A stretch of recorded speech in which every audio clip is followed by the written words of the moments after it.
entremos a los atrios celestiales donde se encuentra nuestro amado Señor Cristo Jesús, intercediendo por cada uno de nosotros. Padre nuestro que estás en el cielo, santificado sea su santo nombre. Bendito y alabado sea, Señor. Perdone nuestros pecados, Señor, de pensamiento, palabra y obra, Señor. Cúbranos, Señor, con su preciosísima mano, Señor, para que el enemigo, Señor, no pueda dominar nuestros pensamientos, ni mucho menos nuestro corazón. Gracias, Padre Santo, por nunca abandonarnos, Señor, y nunca desampararnos en nuestras tribulaciones y en nuestras necesidades. Le pedimos, Padre Santo, que nos siga ayudando para nosotros seguir caminando hacia adelante con pie firme. Le pido, Padre Santo, por las personas, nuestros familiares que están necesitados y que están en diferentes partes del mundo, Señor. Guárdelos y guíelos, Señor. Gracias, Padre Santo. Bendita y santa es su palabra. Alabado sea su santo nombre, en el dulce nombre santo de nuestro amado Señor Cristo Jesús. Amén. A Él sea la honra y la gloria por los siglos de los siglos. Santos. Amén. Sean bienvenidos, mis amados hermanos, cada uno de ustedes, al nuevo estudio que nosotros estamos llevando en estos días. Estamos claramente llevando el estudio acerca de la vida de José, y nosotros hemos analizado parte de la vida de ese hombre, y hemos analizado y visto que José era un símbolo de las cosas que iba a pasar Cristo Jesús. Mas sin embargo, no nomás eso, sino que también José, la vida de José, las palabras que están impregnadas en las Sagradas Escrituras, era claramente simbología. Mucho de ellos era simbología de cosas que se iban a cumplir en el futuro, pero en Cristo Jesús.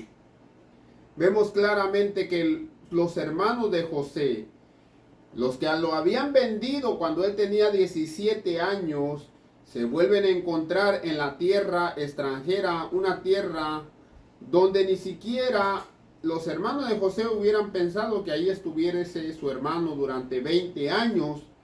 Mis amados hermanos, vimos claramente que José tenía que buscar una manera, una forma para poder traer a su hermano carnal, o sea, hermano de madre y de padre, porque los otros eran hermanos, pero nomás de patriarca Jacob. Mas sin embargo, José tenía que buscar la manera de traer a su hermano a la tierra de Egipto, y él cerciorarse que a él no le haya pasado lo que a él le pasó cuando él estaba joven.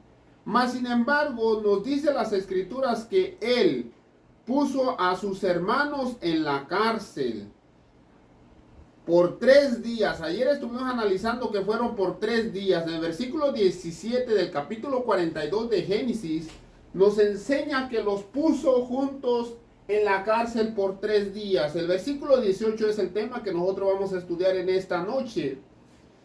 Dice que durante esos 3 días él estuvo analizando y pensando qué es lo que iba a hacer con sus propios hermanos. Mas sin embargo, cuando él encontró la solución, en esos 3 días, él fue y los buscó.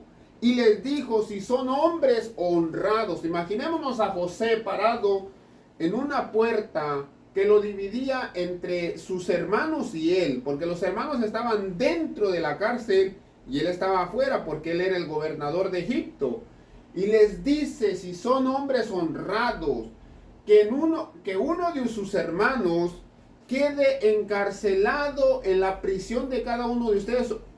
Claramente les está diciendo, uno se va a quedar encarcelado, los demás se van a ir, pero ese que quede encarcelado, ese tiene que pagar la sentencia de cada uno de ustedes hasta que traigan al hermano menor.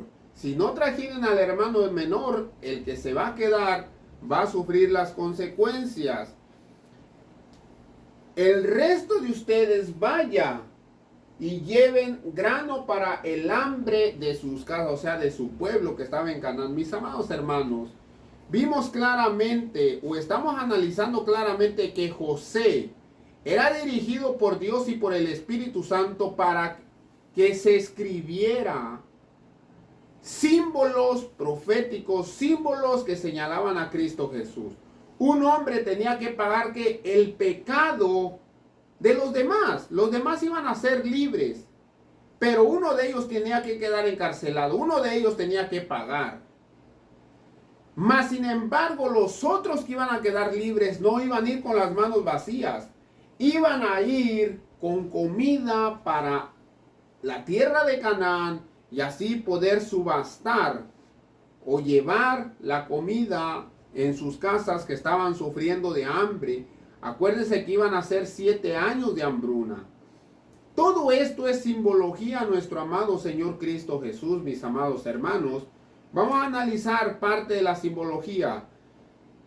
En Juan 11, 45 en adelante, nos señala claramente que el pueblo de Dios antiguo, o sea, los judíos, el pueblo que Dios había elegido para que dieran a conocer al Dios verdadero, cuando Cristo Jesús vino a ellos, Cristo Jesús les enseñaba los propósitos de Dios, los designios celestiales para ellos, las promesas para ellos, pero ellos claramente fueron enceguecidos por el príncipe de este siglo, o sea, diablo y Satanás. Satanás no se iba a quedar con los brazos cruzados, Satanás iba a trabajar. En Juan 11:45 dice: entonces muchos de los judíos que habían venido para acompañar a María, antes de que siga leyendo esto, aquí ocurrió un evento muy importante que significó mucho para el pueblo judío, una gran señal. ¿Y saben cuál señal era esa? La resurrección de Lázaro. Cristo Jesús había resucitado a Lázaro. Acuérdense que Lázaro ya tenía unos cuantos días de haber sido sepultado. Mas sin embargo, Cristo Jesús lo llamó diciendo: Lázaro, ven, sal fuera. Lázaro tenía 2 hermanas. Una de sus hermanas se llamaba María y la otra se llamaba Marta.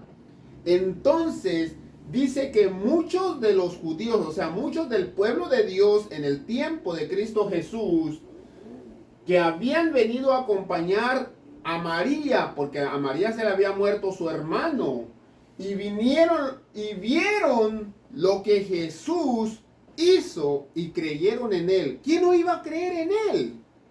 ¿Dónde se ha visto que una persona se ponga y le diga a un muerto: levántate, o ven, sal fuera, o ven, camina? Nunca se había visto.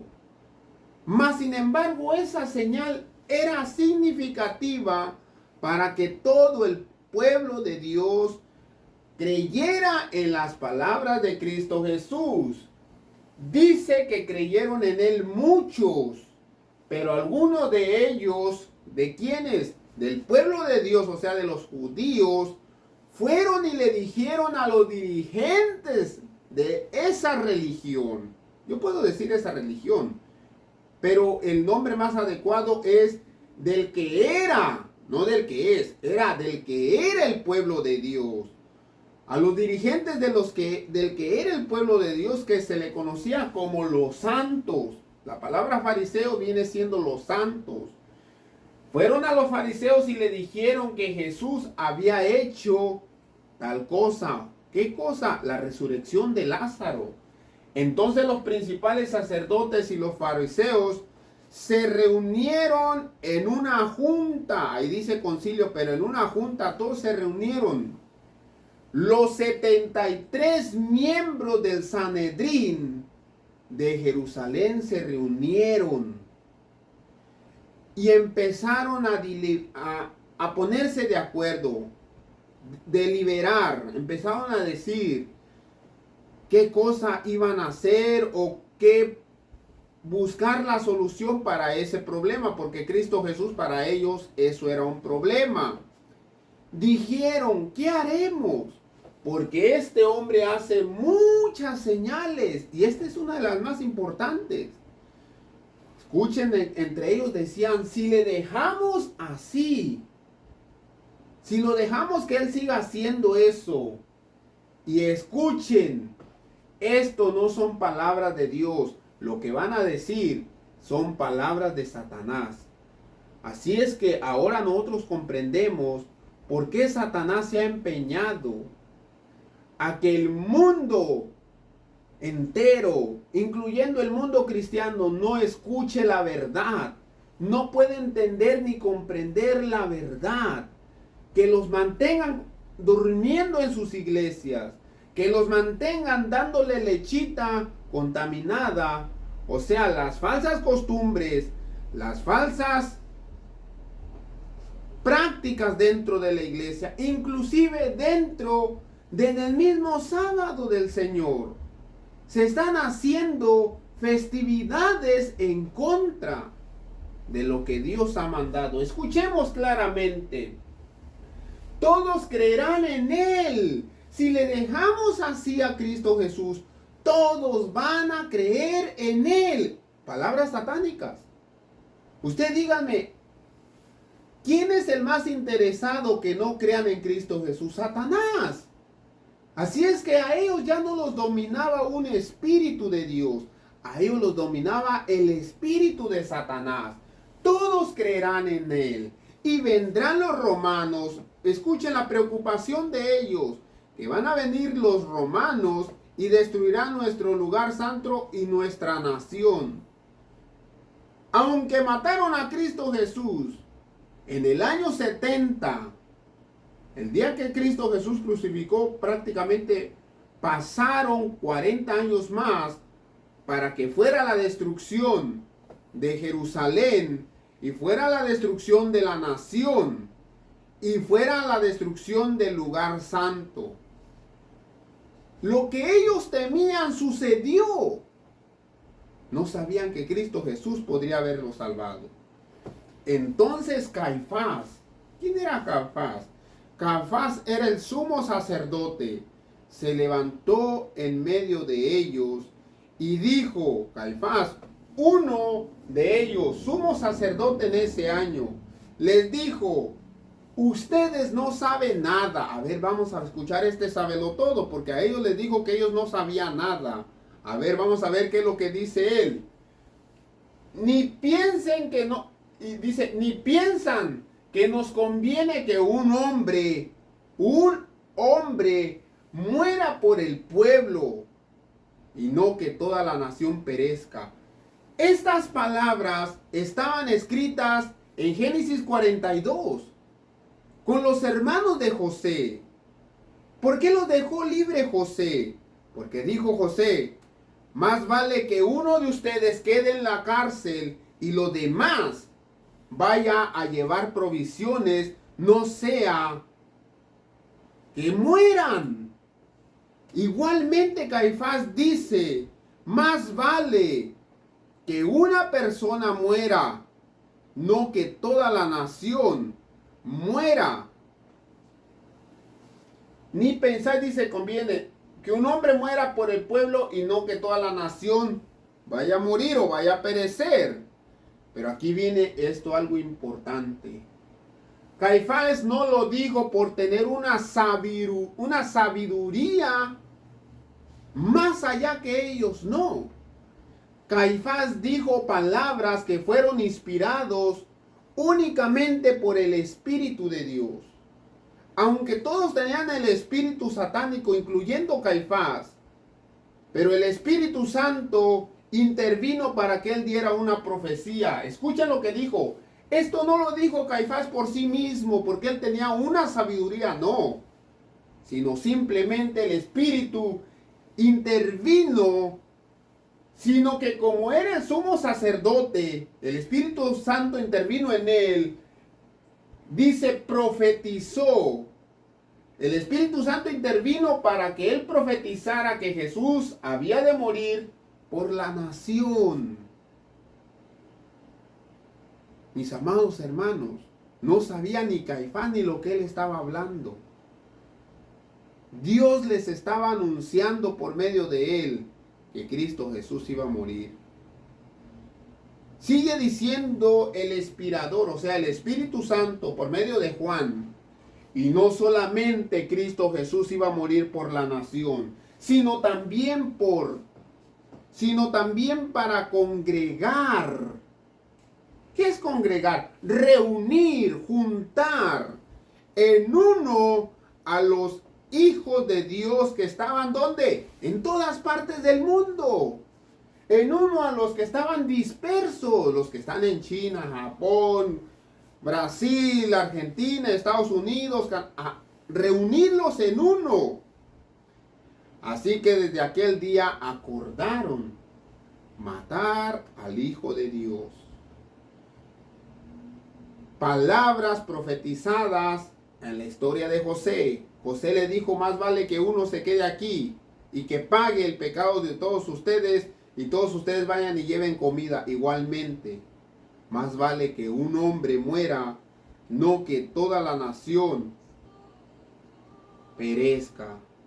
Mis amados hermanos, cuando nosotros analizamos y vemos la vida de nuestro amado Señor Cristo Jesús, hay cosas que nosotros no comprendemos y no entendemos. Cristo Jesús vino a cumplir un propósito maravilloso. Y el propósito maravilloso que Él vino a cumplir es que nosotros no muramos eternamente. Hay muchas personas que han pasado al descanso, pero ese descanso es temporal. Cristo Jesús vino para que tú lo conocieras. Él te quiere salvar. Él quiere dar gracia, Él te quiere dar su gracia. Él te quiere extender su mano y decirte, mira mi hijo, confía en mí plenamente, que yo te resucitaré en el día postrero.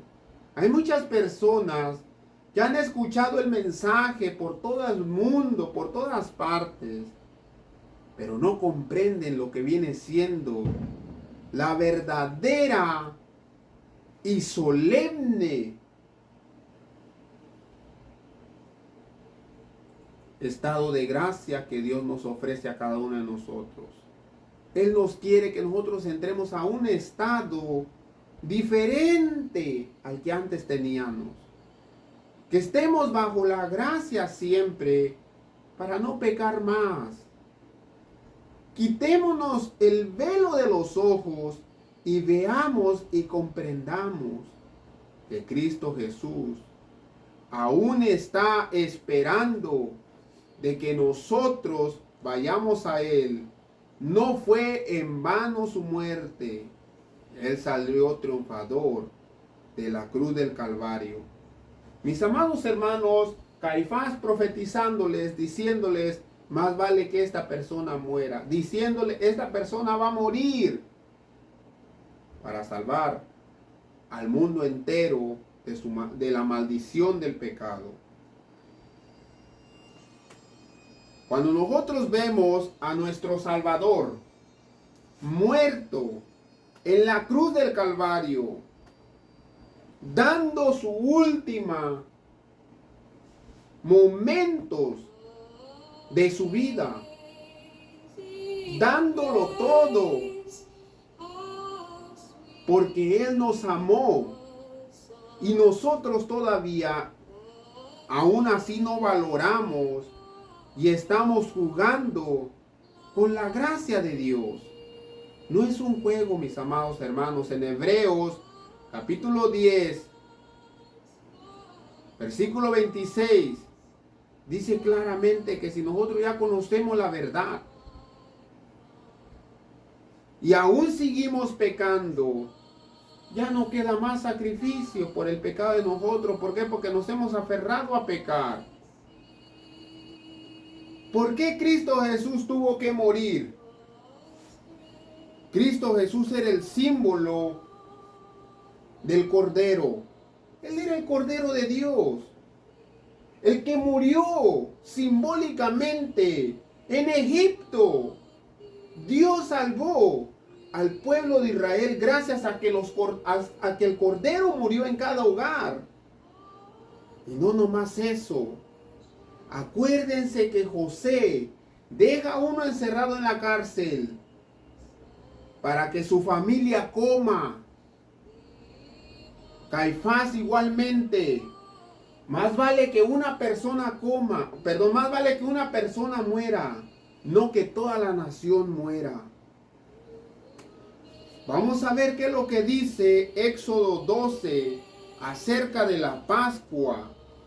Dice en el versículo 5, el Señor da una orden a Moisés y Moisés se la da a Aarón. Y le dice que el animal será sin defecto, macho de 1 año, lo tomarás de las ovejas o de las cabras. Símbolo, ese símbolo de Cristo. Lo guardarás hasta el día 14 del mes primero y lo inmolarás. Toda la congregación del pueblo, quiere decir que lo van a matar. A Cristo Jesús no podíamos comérnoslo vivo. Él tenía que morir. Igualmente que el cordero, para nosotros poder comer un cordero tiene que morir.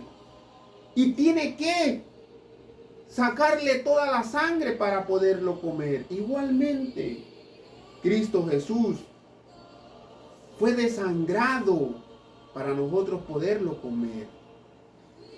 Dice, lo guardaré hasta el día 14 de este mes. Lo inmolará, lo matarás. Toda la congregación del pueblo de Israel entre las 2 tardes. Tomarán de la sangre, la pondrán en los 2 postes de la puerta de su casa y en el dintel de la casa en que han de comer. Aquella noche comerán la carne asada. ¿Qué iba a hacer el pueblo de Dios? Comerse al cordero. Lo comerán, la carne asada al fuego, panes sin levadura, con hierbas amargas la comerán. Mis amados hermanos, vemos claramente que Cristo Jesús murió para que nosotros al comerlo no muriéramos. Escuchemos claramente cómo nos lo describe en Juan 6:48. Jesús le dice a la nación: yo soy el pan de vida. Vuestros padres comieron maná en el desierto. Este era el pueblo de Dios cuando salió de Egipto. Descendía el pan del cielo todos los días, menos el sábado. El sábado descansaba el cielo, o sea, no caía pan. Porque todos ellos tenían que estar dentro de sus casas descansando, porque el sábado es el día de descanso. Más que nada, mejor nombrado como el día del Señor. Jesús le dice: yo soy el pan de vida. Vuestros padres comieron el maná en el desierto y murieron. Este es el pan que desciende del cielo, Él señalándose a sí mismo, para que aquel que come no muera. ¿Y cómo usted sabe que se estaba señalando Él mismo? Yo soy el pan que descendió del cielo, dijo Cristo Jesús. Si alguno comiere de este pan, vivirá para siempre. El pan que yo daré es mi carne, lo cual yo daré para la vida del mundo. Símbolo, el cordero que fue inmolado en Egipto, símbolo de Cristo Jesús. Nosotros teníamos que comer a Cristo Jesús para tener vida y vida eterna. Entonces el pueblo de Dios se escandalizó. El que era el pueblo de Dios se escandalizó. Y entre ellos mismos se hacían preguntas diciendo: ¿cómo puede darnos este de comer su carne si nosotros no somos caníbales? Cristo Jesús les estaba hablando simbólicamente. Jesús les dijo: de cierto os digo, si no comes la carne del Hijo del Hombre y bebes su sangre, no tendréis vida en ustedes, no van a tener vida. El que come mi carne, bebe mi sangre, tiene vida eterna, y yo lo resucitaré en el día postrero, porque mi carne es verdadera comida, mi sangre es verdadera bebida. El que come mi carne, bebe mi sangre, y en mí permanece y yo en él, como me envió el Padre viviente y yo como me envió el Padre viviente y yo vivo por el Padre, asimismo el que me come también vivirá por mí. Este es el pan que descendió del cielo. Este es el pan que descendió del cielo. No como el pan que comieron sus padres y murieron.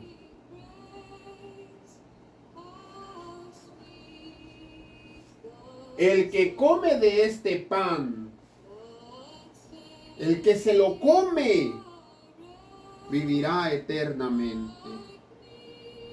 Mis amados hermanos, el símbolo es claro. Cristo Jesús, el justo muriendo por los injustos. Hermano Tadeo, ¿cómo nosotros debemos comernos a Cristo Jesús? ¿Será en la hostia que dan en la misa los católicos? Nos lo debemos comer diario. Y les voy a decir cómo. La palabra de Dios es el pan. Es el pan de Dios. Es el pan de vida. Porque da testimonio de Cristo Jesús. Cuando nosotros leemos la palabra de Dios, estamos comiendo el pan espiritual. Cuando hacemos la Santa Cena son los emblemas simbólicas, igualmente que el Cordero.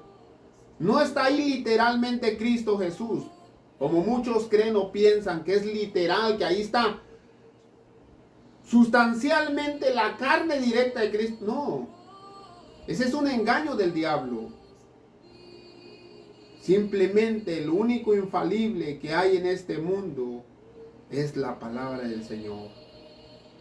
Dice las Escrituras, el cielo y la tierra pasará, mas mis palabras no pasarán.